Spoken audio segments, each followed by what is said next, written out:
Hello students, welcome back to the randomizer series for the article of the gravitation. Now today which question I am dealing, they are basically improvised questions from the Newton's law of gravitation. Newton's law of gravitation, as we know, is applicable for almost everything, right? But then it's basically applicable for the spherical structures. Like the format of the Newton's law is inverse square law. And if you are applying that for the case of a ring, then that format is not exactly coming as we expected. So we keep that thing in the mind, as Newton said in the shell theorems, that it is applicable for the spherical structures beautifully. This is a different structure, and where what's the structure over here? This is the structure of a ring, or you can say a semicircle. A ring cut into half. We have previously done a question where we calculated the electric field intensity, the gravitation field intensity at the center of a ring. Now, in my midst of telling you, I actually said electric field intensity, and you will be actually feeling that sir said something wrong. Of course, I said wrong. It was supposed to be like a slip of tongue, but you know that whatever we are dealing in the gravitation right now is going to be exactly the same as we do in the electric field intensity. This is a gravitation field intensity, and electric field intensity is almost the same, just the constants and the terms will be different. So right now we are focusing on the gravitation field intensity of this ring at the center, half ring at the center, semicircle at the center. We have done it at the center of the complete ring. We have done it at the axis of the complete ring, and now we have the half ring. Mentioning this, it's a semicircle, or I can mention this as a half ring at the center. So how do I do it? I take up some elementary particles. So take up an elementary particle over here and an elementary particle similarly over here. Let's say the mass of this particle is dm, correct? And now I just connect this vector, the radius vector. So what is the radius of this? Capital R, right? And assume this angle as theta. And this particular angle will be automatically a small angle, that is d theta. Now, the gravitation intensity because of this mass is going to be in this direction. Similarly, the gravitation intensity because of this is going to be in this direction. So let's say that particular value is a di. So this value is also going to be di because the mass is same. This is a dm, and the distance is also same. So how do I write the magnitude of di? That's equal to g into dm upon distance square. That is the radius of the ring, half ring, but that g dm by r square. Now, at this particular point, I have this di vector here because of this dm particle, and similarly I have this di vector here because of this particular particle, right? So what do I need to do now? I need to resolve these particular vectors, so let me do so. For this, if this angle is theta, so by symmetry this angle is theta. So the component of this over here is a di cos theta, and the component here will be di sin theta. Similarly over here, this is di cos theta, and this is di sin theta. So caution, what is a caution over here? And this is only applicable if it is supposed to be a uniform. If it is once again a non-uniform half ring, then this result will not cancel out. That means di sin theta will not cancel out.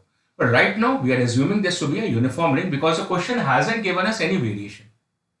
And further, the questioner basically said that we had a wire.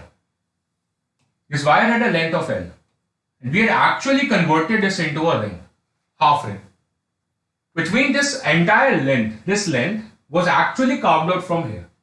So this has been shaved into a half ring, which means the circumference of that, of course the semi-circumference over there, is equivalent to this L. That means L is basically nothing but pi into R.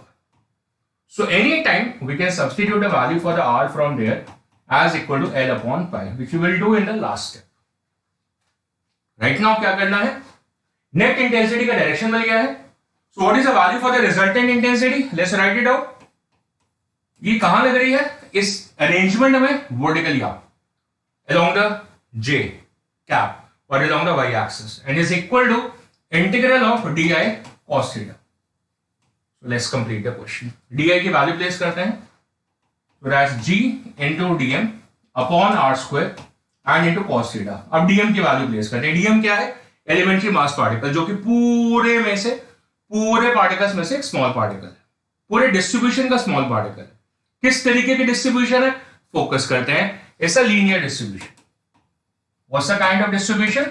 A linear distribution. Linear distribution उसीलिए तो ये समझाया आपको कि basically तो वो line length थी, उसी को तो कर्व करके बना दिया. तो ऐसे हालात में डिस्ट्रीब्यूशन क्या यूज करते हैं? लैम्डा. लैम्डा क्या होता है? Mass per unit length. So that should be dm upon dl and should be equal to m upon complete angle. देखो ये जो dm पार्टिकल है वो इतनी लेंथ पर है. कितनी लेंथ पे? dl पे. लेकिन जो पूरा मास है वो कितने एंगल पर है? पूरा मास इतने एंगल पर है. ये पूरा एंगल कितना है? 180 डिग्री. कितना लिखेंगे? पाई.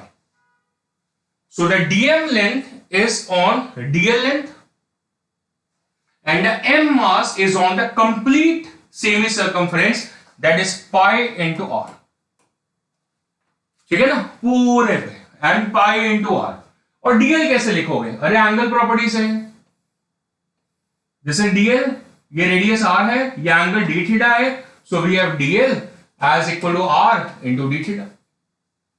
So place the value for the dl. So we get dm instead of dl r d theta is equal to m upon pi into r. So r gets cancelled. So m becomes equal to dm into d theta. No, dm upon d theta and into pi. So हमें dm की value लिखनी है. So this should be m into d theta and upon pi. देखो इसको आपने simple तरीके से भी सीधे भी लिख सकते थे, इतना लंबा करने की जगह, क्योंकि बुक्स में आपको इस तरीके से गिवन होता है और हमें आइडिया होता है कि लैम्डा यूज करना है. कई बार क्वेश्चन में लैम्डा ही गिवन होगा मास की जगह. जो डीएम मास है वो कितने एंगल पर है? इतने एंगल पे, डी थीटा पे. और जो टोटल मास है कितने एंगल पर है? पाई पे. सीधा भी तो लिख सकते हैं. The complete mass is on what angle? Pi, जैसे मैंने पहले समझाया. और जो डीएम मास है वो कितने एंगल पर है? डी थीटा पे. सीधा भी तो मिल गया. यहां से भी तो डीएम की वैल्यू डायरेक्टली मिल जाएगी. वो इतना तामझाम करके भी सेम ही आएगा. That is m upon pi into d theta. चलो मिल तो गई ना value. You should be happy for that. So let's migrate into the question. Intensity कितनी होगी? g अपॉन r स्क्वायर तो हो गया बाहर. थीटा वेरिएबल है, थीटा बाहर में निकाल देना. Into dm cos theta. dm कितना हो गया? m upon pi into d theta and into cos theta. Something is building up. ठीक है ना? अब क्या करें? ये बाहर निकाल लेते हैं. That become gm upon pi r square. क्या रह गया? अरे cos theta d theta. cos theta d theta is a simple integration. कितना? sin theta. So we get sin theta over here. And now we need to substitute the limits. So what is the limits for this? Oh, the limit for this is over here. That's minus pi by 2 and over here plus pi by 2. इस तरफ में theta कितना है? minus pi by 2. इस तरफ में theta कितना है? plus pi by 2. So all the particles which are on an angular distribution from minus pi by 2 and to plus pi by 2 all have to be integrated. So hence the limits is from minus pi by 2. 0 से pi मत करना. That is from minus pi by 2 to plus pi by 2. So that is gm upon pi r square into that is sin pi by 2, that is 1, minus of sin minus pi by 2, that's minus of 1. So 0 मत कर देना cancel करके. That become twice of gm upon pi r square. So should that be our result or something is left upon? Yes. Because the question never mentioned a radius. Never, see over there. Never. It mentioned the wire of length L. So you have to substitute this from here. Yes, so what the value for the R is? L upon pi. So this term becomes twice of gm upon pi instead of R, that's L upon pi. So that's L square upon pi square. So one of the pi gets cancelled. So the result works upon finally 2 pi, pi goes up into gm upon L square is your final result. And the direction is, as you can see, is vertically up in this particular diagram. So another next question is completed with you. We'll be coming such more questions in the future series. Thank you.